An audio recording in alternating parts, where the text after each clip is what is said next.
I am doctor Aruna Kalra. आज हम आपके साथ एक पेशेंट डिस्कस करेंगे। Shanaya, thank you very much for coming and discussing all teenage issue और adolescent issues with us. I think you had many questions and I thought कि हम लोग रिकॉर्ड कर लेते हैं और इससे सभी का फायदा होगा। सो शनाया, आप बताइए मुझे कि आपकी यंगर एज ग्रुप जो कि 18 to 25 एज ग्रुप की लड़कियां होती हैं, उनको ऐसे क्या इशू होते हैं जो आप गायनेकोलॉजिस्ट से जानना चाहेंगे? Thank you ma'am for having me firstly. And हाँ, मैंने बहुत ज़्यादा लड़कियों को देखा हुआ है कि उनको पीसीओडी की प्रॉब्लम है। तो मैम, ये पीसीओडी होता क्या है? Okay, PCOD polycystic ovarian disease या पीसीओएसपी कहते हैं इसे। पॉलीसिस्ट का मतलब कि जो आपकी ओवरी है उसमें बहुत, पॉली मतलब बहुत सारी सिस्ट दिखाई दे रही हैं। सिस्ट आपके खुद के एग्स ही होते हैं। तो अगर हमें बहुत सारे एग्स दिखाई दे रहे हैं तो हम पॉलीसिस्ट कह देते हैं। लेकिन वो एग्स इतने सारे क्यों हैं आपकी ओवरी में, वो बाहर हर महीने क्यों नहीं आ रहे हैं? और क्योंकि अगर किसी को पॉलीसिस्टिक ओवेरियन डिजीज है तो उसे पीरियड्स नहीं आते हैं, डिले हो जाते हैं, 2-2 या 3-3 महीने नहीं आते हैं। तो हर महीने एक एग बाहर आना चाहिए, वो नहीं आता, वो रिटेन हो जाता है और वो हमें फिर पॉलीसिस्ट की तरह दिखाई देता है। अब ये क्यों नहीं आता, इसका कारण क्या है? ज्यादातर कारण आजकल का अनहेल्दी लाइफस्टाइल है। अनहेल्दी लाइफस्टाइल है लेट सोना, smoking, alcohol, junk food, no exercise. So all these things cumulatively आप लोगों को पीसीओडी करती है। हर बार ये नहीं कहेंगे कि ओबेसिटी ही होती है इसका कारण। कई बार thin girls also have PCOD. उन लोगों का मेटाबॉलिज्म ठीक नहीं होता, उन्हें इंसुलिन रेजिस्टेंस होता है और उस वजह से तो कारण मोस्टली इंसुलिन रेजिस्टेंस होता है, चाहे वो ओबीस गर्ल्स हो और या फिर बहुत थिन। मैम, उससे क्या क्या कॉजेज होता है? मैंने सुना है कि जैसे हेयर फॉल, पिंपल्स, ऐसा क्यों? ओके, तो जब हमारी सिस्ट नहीं निकलती है तो हार्मोन जो कि बाहर आना चाहिए वो अंदर ही रह जाता है। और जो पेरेंट हार्मोन होता है वो टेस्टोस्टेरॉन होता है और टेस्टोस्टेरॉन मेल हार्मोन होता है। तो वो सारे मेल तरीके के सिम्टम करता है। वो एक्ने करेगा, स्कैल्प के हेयर कम कर देगा, बॉल्डिंग होगी, या फिर चिन फेशियल हेयर आने शुरू हो जाएंगे। So everything which is related to testosterone, caused by testosterone, is experienced in girls who are PCOD. And one more question, आगे एक लड़की जब शादी करती है तो वो प्रेग्नेंट हो सकती है? हो तो सकती है, लेकिन हमें उसको करेक्ट तो करना होगा, क्योंकि जब तक एग बाहर ही नहीं निकलेगा तो प्रेगनेंसी कैसे होगी? तो हमें पीसीओडी को करेक्ट करना होगा किसी तरीके से। वो जो उसके पीरियड्स नहीं आ रहे हैं, जो 3 से 6 महीने पर आ रहे हैं, उसको हर महीने कराना होगा और एग रिलीज कराना होगा, टेस्टोस्टेरोन लेवल कम करना होगा, ओव्यूलेशन कराना होगा। मैम, मैंने जैसे सुना है कि अगर लड़की प्रेग्नेंट नहीं हो पाई तो आईवीएफ। हाँ, so what is IVF? IVF मेरे ख्याल से आपके लिए बहुत बड़ा शब्द है, अभी आप बहुत छोटे हो, मगर पीसीओडी काफी हद तक करेक्ट हो जाता है। पीसीओडी के लिए आईवीएफ करने के काफी कम चांसेस होते हैं। So don't worry. In vitro fertilization में हम बेबी बाहर बनाते हैं, एग बाहर निकाल के, स्पर्म बाहर लेके टेस्ट ट्यूब में, और फिर आप ये वोम या यूट्रस में डालते हैं। मैम, जैसे आजकल की लड़की डर के मारे आईपिल ले लेती है। हाँ, सो आईपिल इज सेफ और नॉट? ओके, तो मॉर्निंग आफ्टर पिल या emergency contraceptive pill should not be taken. Okay, why? Because some people take this as and when required. आप लोग एक प्रॉपर कॉन्ट्रासेप्टिव मेथड नहीं यूज करते हैं।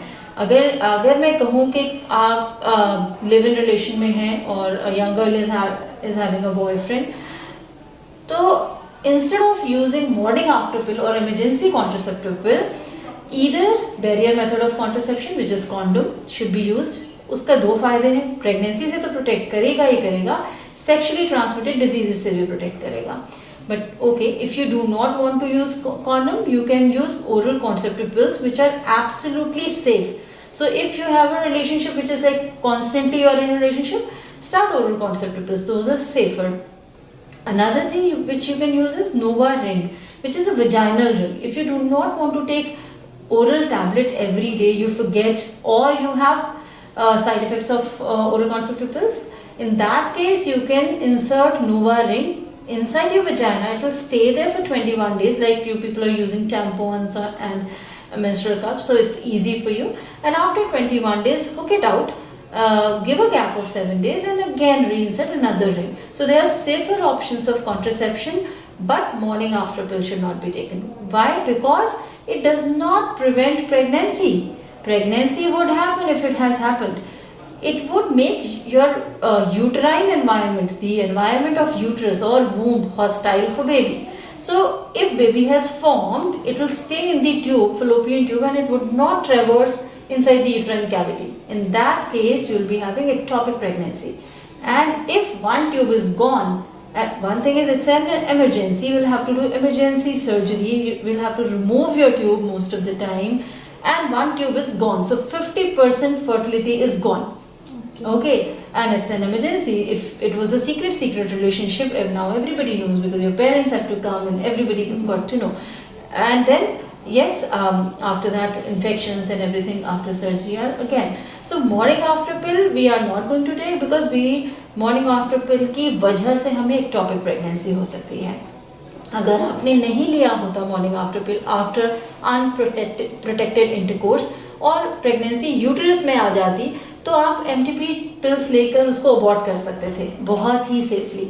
मगर हमने अपने आप का नुकसान कर लिया. मॉर्निंग आफ्टर पिल ले ली, प्रेगनेंसी यूटरस में आई ही नहीं और ट्यूब में फंस गई. Okay Ma'am, one more question. Right now, many girls are facing UTI problem. Is it very dangerous for girls to have such a problem? UTI का मतलब होता है यूरिनरी ट्रैक्ट इन्फेक्शन. और urinary tract infection again there are 2-3 reasons for it. पहला रीजन है कि आप अगर मल्टीपल सेक्स पार्टनर्स हैं, अगर नहीं है सिंगल सेक्स पार्टनर है, मगर आप लोग without peeing, without cleaning after intercourse you sleep, तो वो नहीं करना चाहिए. After every intercourse you should get up, P, clean yourself and sleep. जब शुरुआती कुछ टाइम होता है जिसको हम हनीमून सिस्टाइटिस भी कहते हैं, कि आपका पार्टनर चेंज हुआ या पार्टनर के साथ शुरू में कुछ दिन होते हैं, उस वक्त काफी कट हो सकते हैं वजाना में, तो यूरिनरी ट्रैक्ट इन्फेक्शन होता है.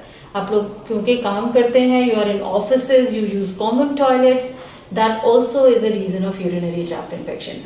And if your hemoglobin is low, you are prone to any kind of infection.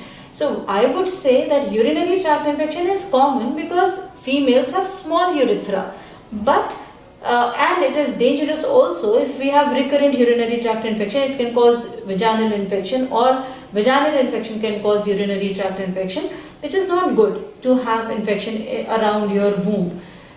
You should be drinking lots of water and you should be having safe sexual habits. Okay. Ma'am, actually there's also a question. Ab I'm working and I go back and meet my boyfriend. He approached me for an intercourse. But I don't feel to do that. I feel very lazy. Why it does so, and why I feel so much laziness? Okay, so I would say Shanaya कि कभी कभी थकावट भी होती है, और ये loss of libido तो नहीं कहेंगे इसको, कि उस दिन आपका नहीं है, otherwise you are okay. Am I right? No, then also right, because हमेशा ही ऐसा लगता है आपको? Because right now I've started working and it's my first job. So you're emotionally not ready for relation, for physical relation. So you're tired, you are mentally occupied, and that is the reason. Not that you do not want to have it, it's just that you're mentally occupied. And for females, emotional quotient is very, very important for intercourse, so they should be mentally involved in that. So do not worry, once you will settle in your job, I think you will be having better work-life balance. Okay, thank you so much, ma'am. Thank you, Shania. Thank you very much.